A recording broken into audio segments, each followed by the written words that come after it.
All right, hi everyone. We're here for another update from Jim Penman, the CEO and founder of the Gyms Group. So this is a monthly type of thing. We were doing it weekly, but as the sort of the news was fortnightly sounds probably more like the way to go. Yeah. Yeah, we had a few more things banked up. So let's start off first with the coronavirus update for everyone who's watching. Okay. First, it's been interesting. Our actual leads for April this year were almost identical to what they were April last year. What's happened is the unserviced leads have gone down.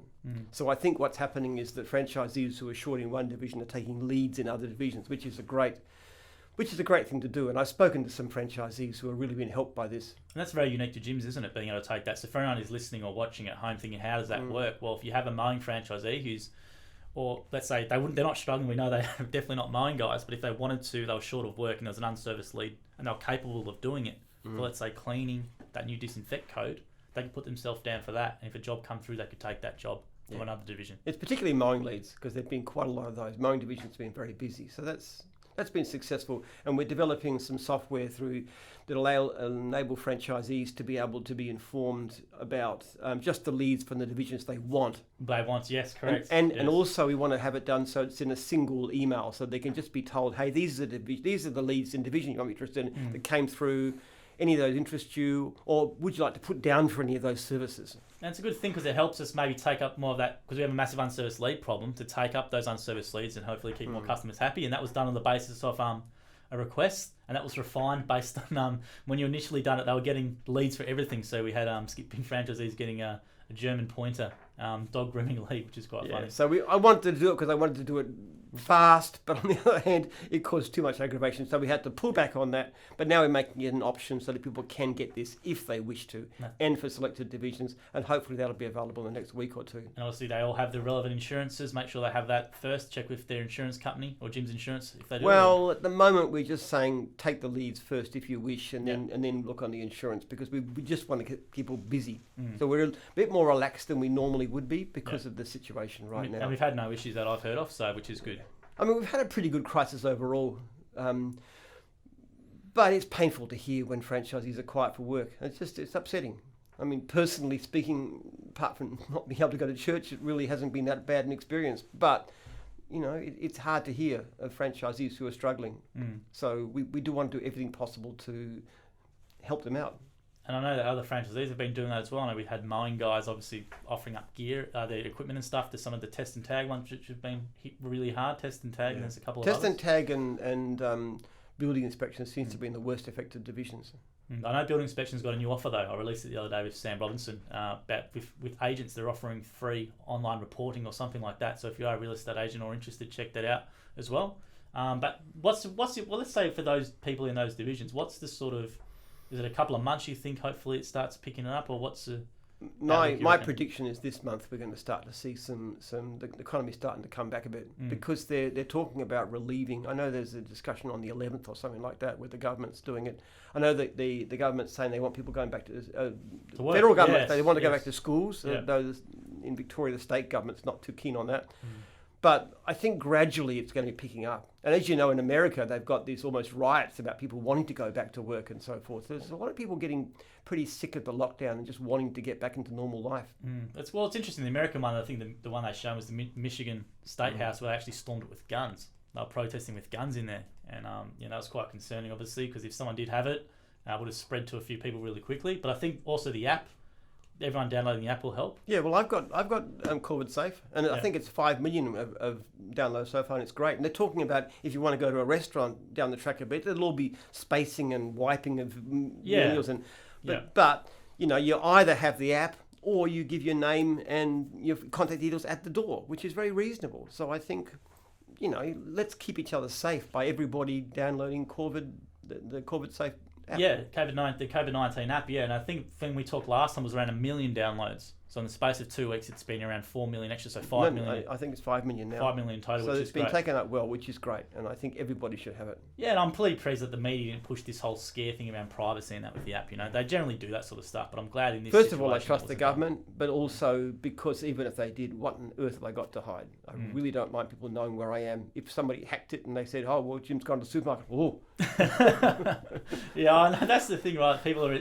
Like and the amount of CCTV that's out there anyway. Like honestly, you know, you can't walk around. Surely you're going to be able to walk down the street and anybody's going to know where you are because they'll recognise you. That's it. And they can follow you. I mean, what's the big deal? Yeah, I think it's funny with a lot of those conspiracy people. Mainly in America, the ones I think they're funny. You know, the government spying on and stuff. You know, you walk down the street, there's so much CCTV everywhere. You know, you just resign yourself to the fact that you really don't have much privacy. No, I like these privacy addicts. They'll do anything to make the streets safe for criminals. So yeah, that's true.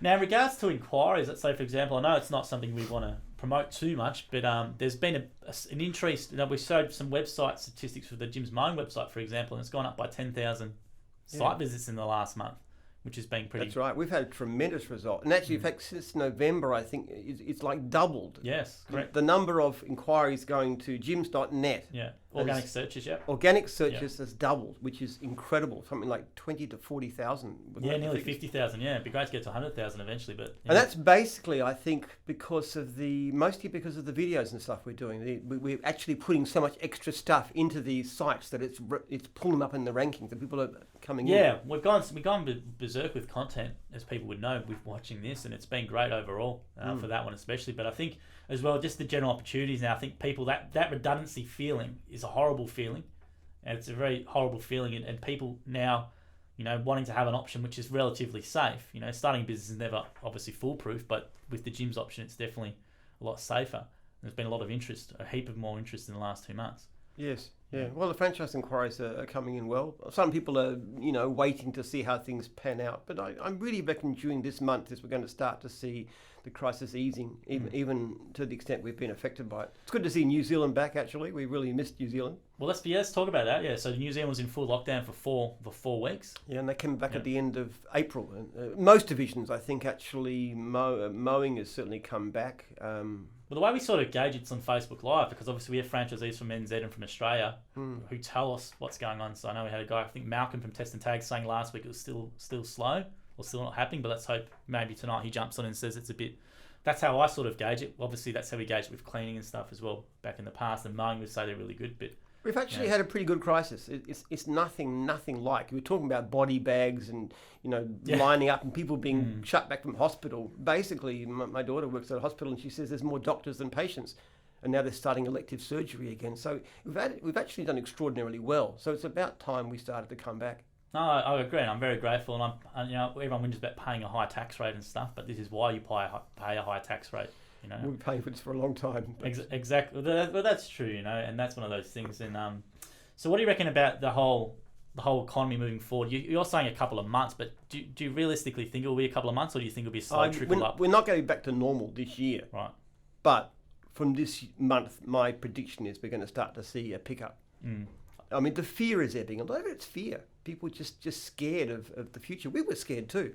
When this thing, we didn't know what's going to happen. We thought there might be, you know, mass deaths. There could have been 150,000 deaths. I mean, there's been like 90.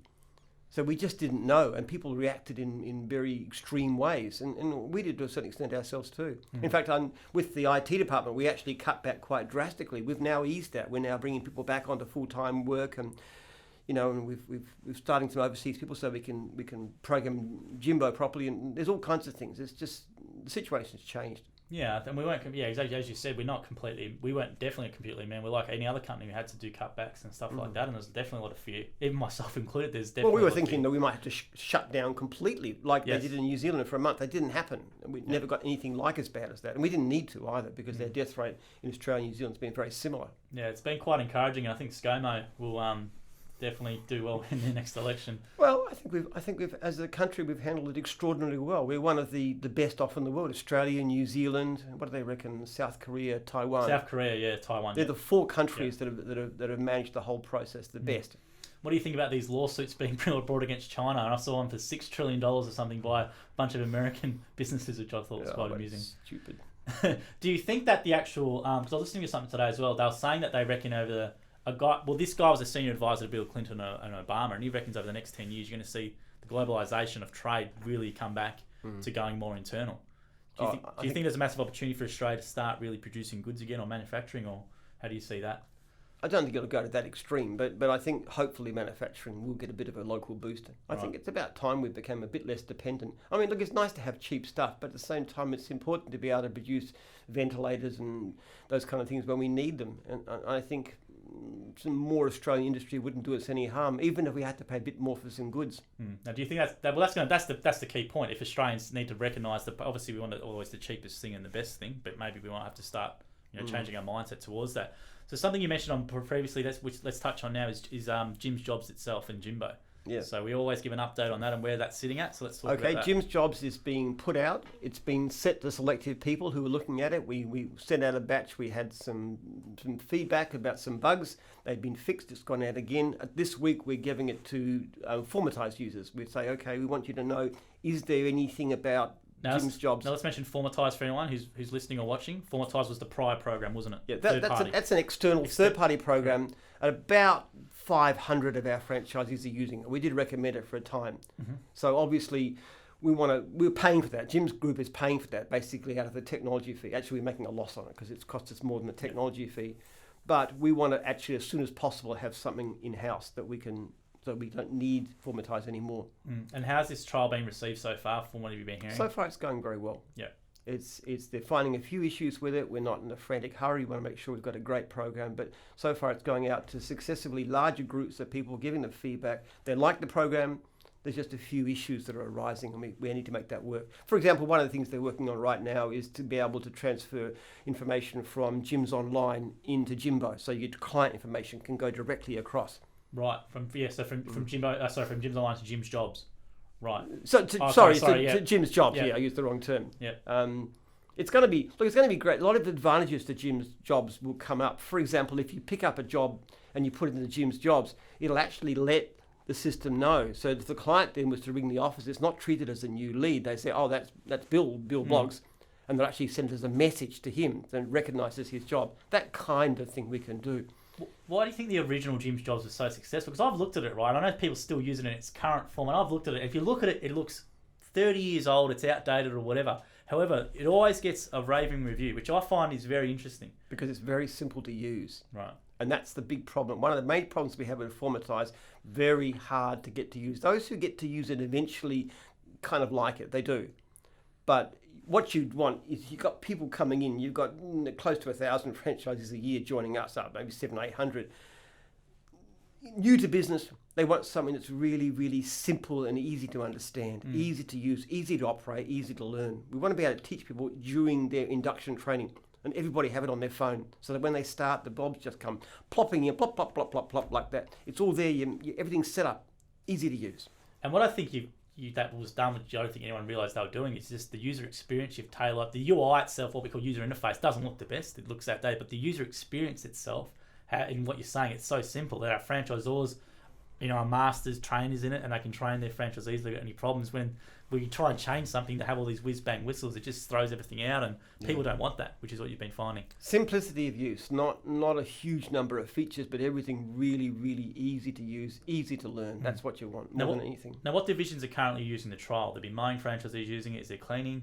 What divisions is the trial? I'm not sure, actually. Yep. But basically, the initial line is really aimed for the mowing, cleaning, dog wash, pools, all those divisions which have... repeat interval customers and all sorts of stuff. It's particularly suited to those, and we'll gradually work on other divisions with time. Yep, so if you are from fencing or from one of those divisions which requires other customisations, they will be in the works. It's just a matter of getting it right for that sort of process at the start as well. Now let's find something else that we've got a bit of articles online recently was Monopoly. So people might not realise we have a Jim's Group Monopoly that is coming out, and it is true. It's not a joke.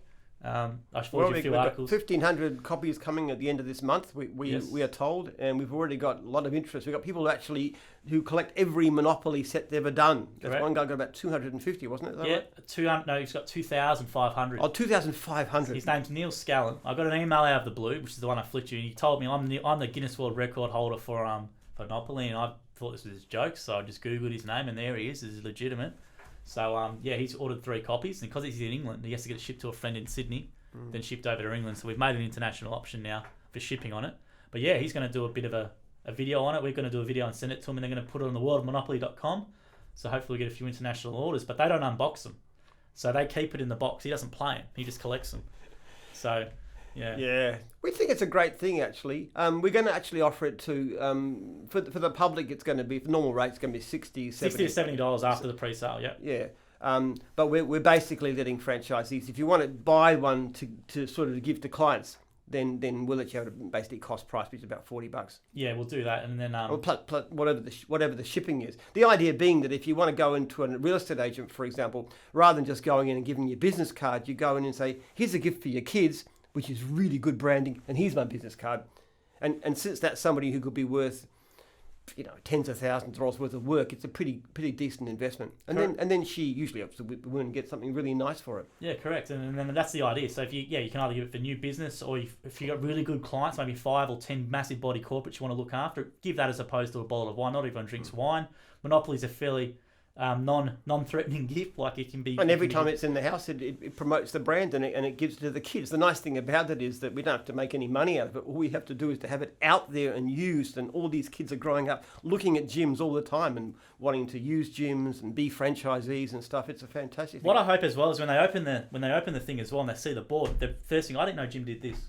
I didn't know Jim did this, and that's what I want, and that's what's going to happen. Well, our 8 biggest divisions are on the board, yeah. All the 100 plus ones, and then the ones that are 50 plus, they're all got mentions, and then we talk about customer service and business success. So we're hitting the messages all the way through. Absolutely, it's great brand awareness. Indoctrinate the kids, like the Jesuits say. That's what we need to do. Absolutely, we need to indoctrinate the younger generation. So no, it's going to be a good exercise, and it was well done to Jake and the boys out there who done that with yourself, and we got it done, and it was a good idea from one of our Ask Jim viewers, you. It was too, and Eugene, who thought up the whole concept in the first place from IT, we're going to give him a free set. He'll be happy. It's on camera now, so we've got to do it. So. And the other thing we're doing too is, we just talked about last night, playing cards. Yeah. So we looked at the various sites, so between $2 and about $8 per pack, depending on how many we order.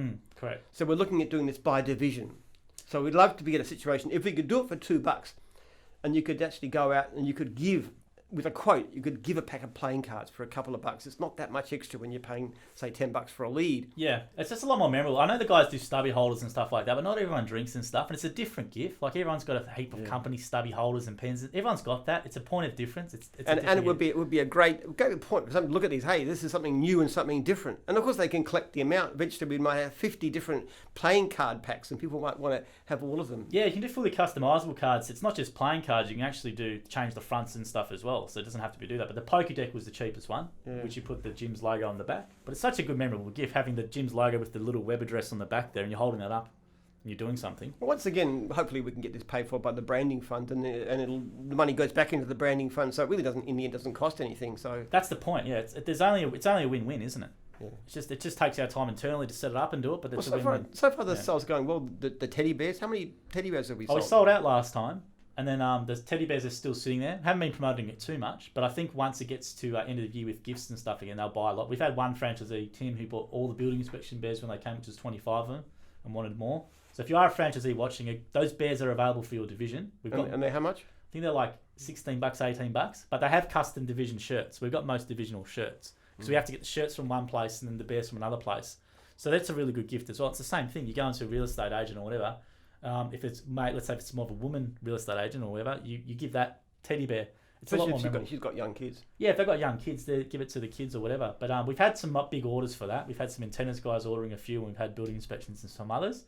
However, I would suggest if you want to have a bit of difference in your marketing, to grab those sort of things. Because I know with what we talk in the local area marketing, you always talk, do a flyer next door or give that. But if you meet someone and give them a bear or the cards or something else, it's a great point of difference. I don't see how it couldn't be memorable.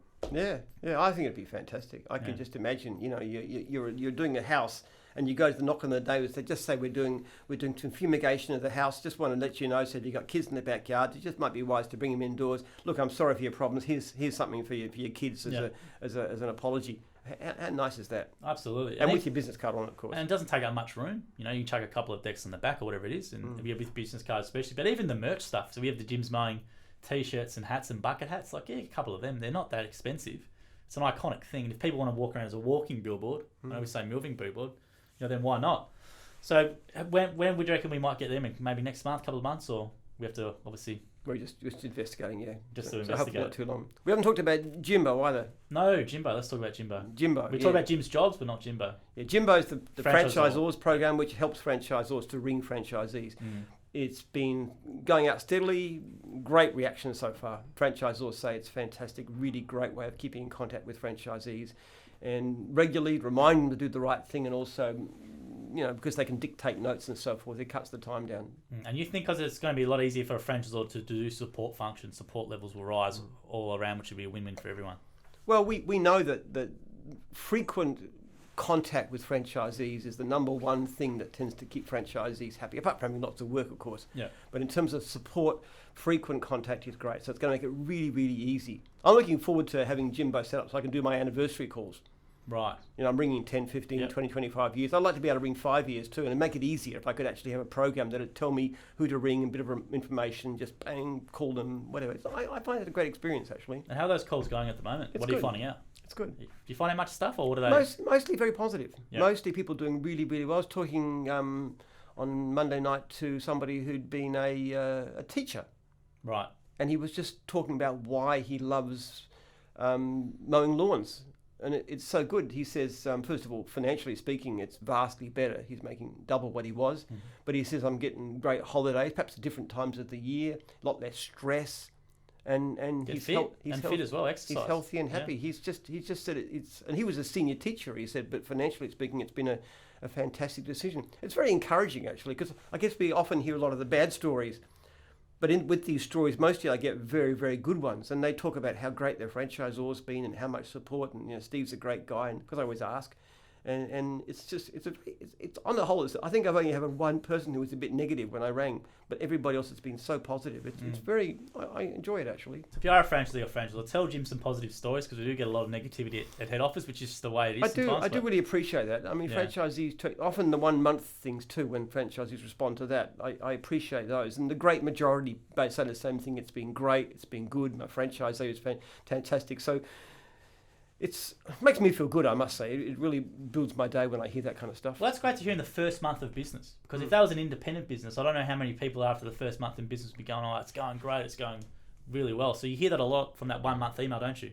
Yeah. One of the main reasons I did it too was to make sure that I keep in touch with pay for work guarantee, because I always ask about that. Now let's talk about that real quickly for anyone who's listening from his outside the group. What is pay for work guarantee? Pay for work guarantee is if you don't make a certain level of money when you started off the business, you can do free services for anybody you like, friends, neighbours, relatives, franchisees from other divisions, anybody, and the franchisor will pay you.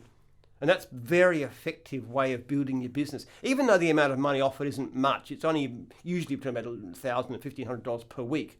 And most franchisees obviously make more than that. But it's still, it's a base under your income. But what we've found more important is that franchisees who do that consistently build their business very, very, very fast, and almost never do they need to do it for more than a few weeks. I've told from some franchisors, it's actually not hardly even paid though, is it? Yeah, I can't remember any franchisee for the last decade who's paid as much as $2,000. It's quite remarkable. Once people start doing it, they tend to pick up work so fast that it's not a factor. Also, because work is pretty plentiful these days, apart from divisions hit by the crisis, most of the time we're very busy. Now, do you think that pay for work guarantee, did you create that as your own as an idea, or how did you come up with it? That was my idea. Yeah. In the beginning, I actually offered an actual cash guarantee right at the beginning of Jim's, and then I actually found out that I could basically double it if they did the freebies, and I ended up paying no more, but the franchisees make a huge amount more money. So that's where it came from. It started fairly early. Now, do you think the reason I'm asking this question is I'm quite intrigued by it, because I see online all these other franchise systems or whatever they'll say minimum income guarantee, and they put a level on it. And they always say conditions apply. So I dare say it's based on how you've done Often they do it for a short period of time, whereas with ours, for most divisions, our guarantee is pretty much unlimited. It only stops when you stop taking work. So if for 8 weeks you're not generally taking work, then it'll cease. But it's really a factor. A biggest problem in recent years is simply the volume of unserviced leads, which is so massive. It was close to 1 in 3 before the crisis. It was getting very bad. Yeah. Well, we've had that, but even though it was very bad, you had that there was a buffer. Well, there it's bad for from the people. point of view of clients, but it's obviously pretty good from the point of view of franchisees because most of them get busy fairly fast. Yeah, and they had that buffer there when there was some stuff that dropped off. I think fencing went from 60% unserviced to 50% unserviced, which is a nice problem to have for the franchisees, but obviously not for the customer. So, yeah. So is there any sort of advice or anything that you can think of that we haven't really covered in this bi-monthly update of the group? No, I think if the main thing is that there tends to be work out there.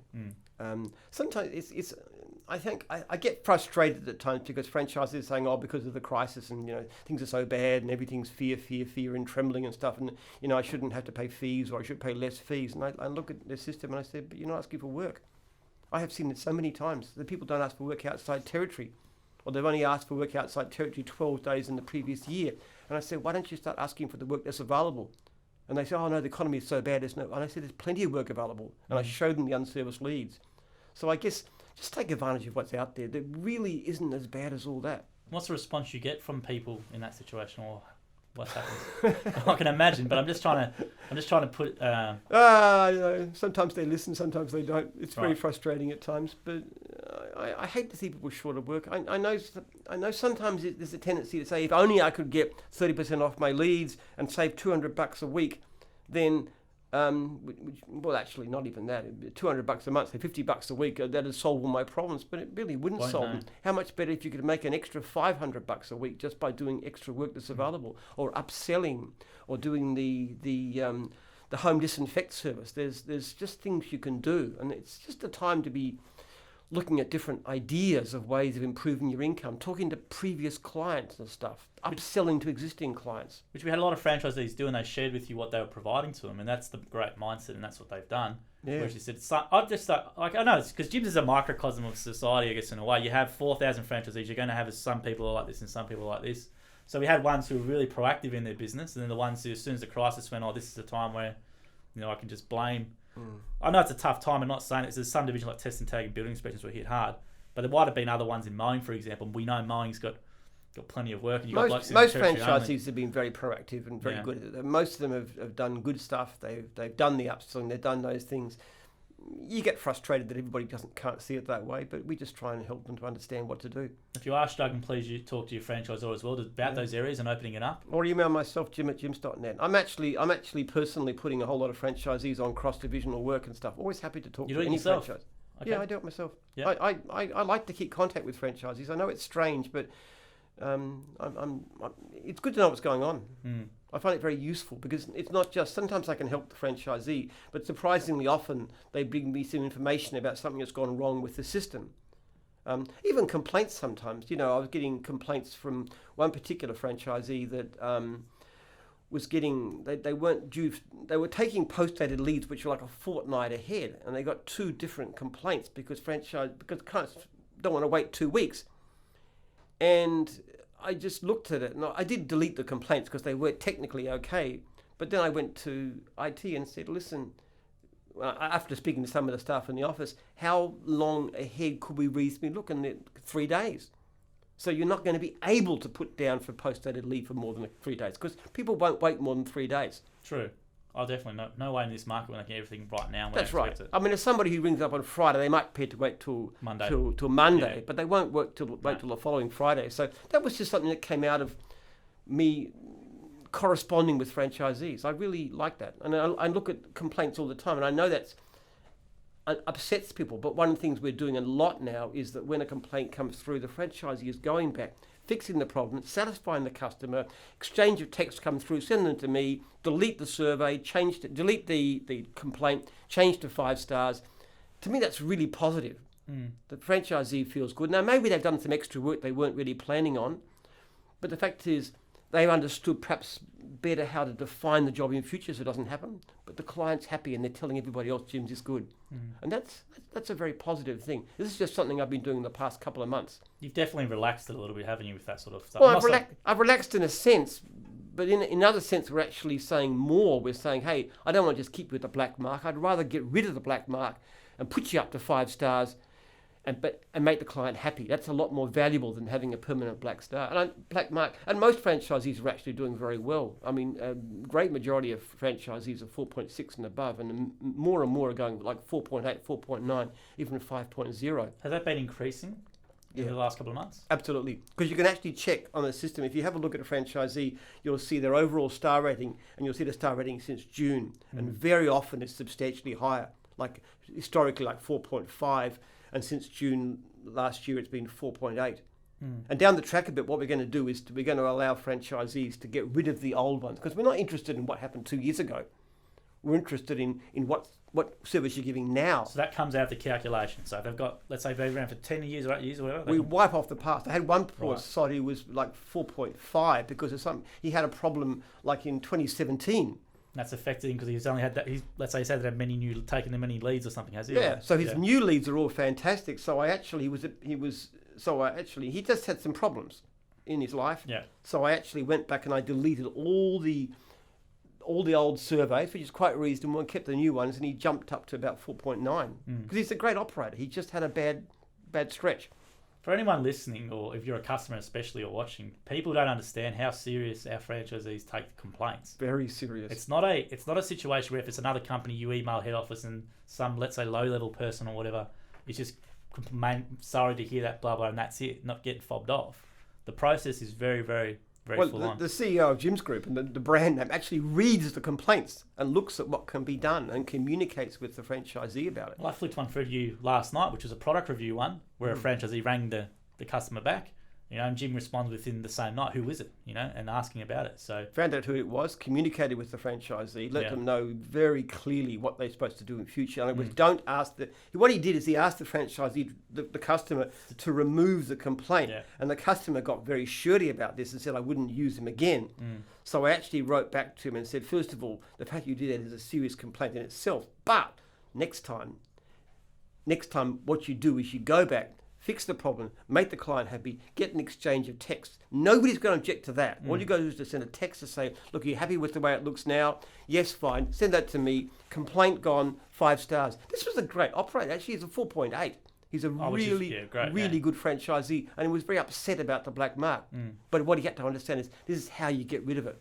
Yeah, and that's an education process, isn't it? It's always an opportunity to learn and grow. And end of the day, that will make them more money in the long run, isn't it? The better covers. Yeah. Look, franchisees get very stressed by it. They do, yeah. I hear the calls quite frankly if anyone's... I actually hear on speakerphone They don't like it, calls. and it's kind of... Yeah. It's not nice. At the same time, it's been very positive.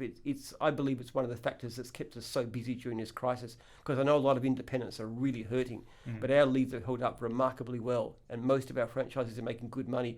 And as I say to everybody, yes, it is stressful to get a complaint, particularly if it's unjustified, and sometimes you can't always prove that. But at the same time, it's also stressful when you haven't got enough money to feed your family. And I don't know which is the worst stress, but I would say having not enough money to pay your mortgage is probably more stressful than simply getting a complaint every now and then that you don't necessarily think is justified. And if they want to know about the process, it's in the manual. The manual's up there, the page 13 manual. Yes, it's in the manual. Yeah. And you can always just email me to ask about it too. And if they follow that, there'll never be a problem, will there? Just to point out for people. If they follow that manual, there's no problem ever. That's right. Yeah, so we'll leave it there, guys. If you've got any topics or questions for Jim, please email socialmedia@jims.net. Thanks for that, Jim. We do Facebook Live every Wednesday, 7 o'clock as well. So opportunity to jump on board, let us know. Which is tonight. It is tonight, yes. It is tonight, so we're looking forward to seeing everyone. And a lot happens always in a week, so if you are a franchisee or a customer and you want to find out what's happening with gyms, make sure you tune in. So we'll leave it there, and we'll see you guys again in a couple of weeks.